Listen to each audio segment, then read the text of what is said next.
Here at the Texas Children's Houston Open. Scottie making your sixth start and coming off a runner-up from last year. How are you feeling entering the week? Yeah, feeling good. Golf course is in good shape again this year. I think we're going to get some rain this week, but overall the weather looks decent other than that. So it should be a fun week. Good. Always good to be here in the home state playing and excited for the week.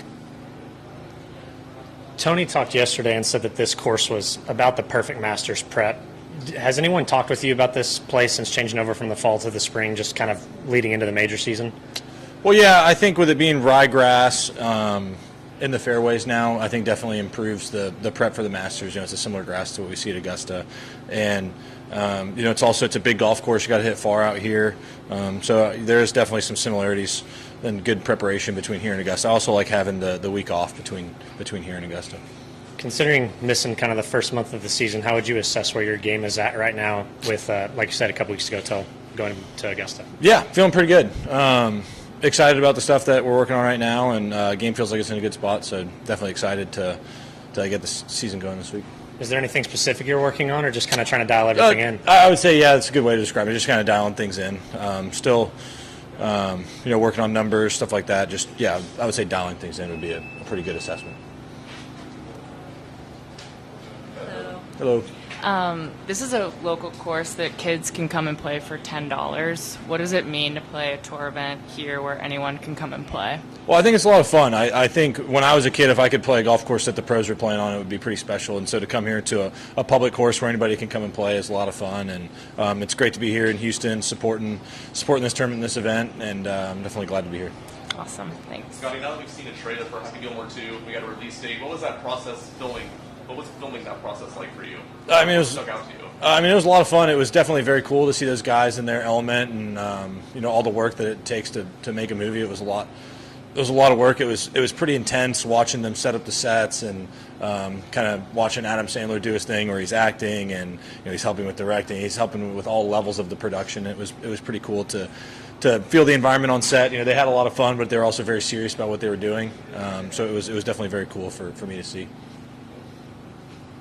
Scott, I apologize, I was on the phone. At this time of the year, what do you feel like you're doing best in your game right now? I don't know. I mean, I feel like where I'm at in my game right now, I feel like I'm I would say dialing things in is how I would describe it. I feel like I'm getting a little bit sharper, and I feel like I'm improving a little bit.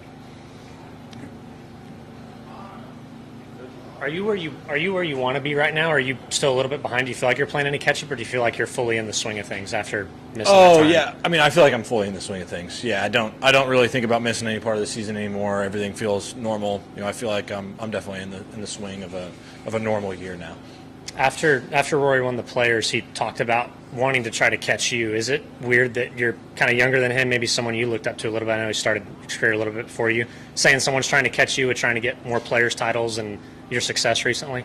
Well, I think when you're a competitive guy like Rory is, I think you're always looking for some source of motivation. And so, he's got significantly more tournament wins than I do. He has more major wins. And I guess up until last week I had technically more Players wins. And so I think when you're a great player like that, you're always looking for sources of motivation, especially as you get a bit older. He's been out here for a long time. And I think, maybe sometimes you can get a bit redundant playing the same events over and over. And, any source of motivation I think you can have when you're such a great player, I think is a good thing. And so, is it weird for me? No, I don't really think about it.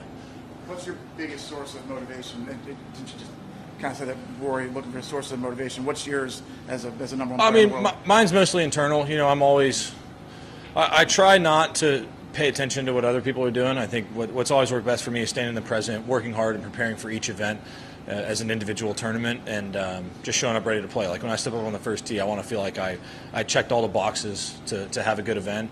And so I'm out there competing. I love competition, and week to week I still get very fired up to play an event no matter what it is.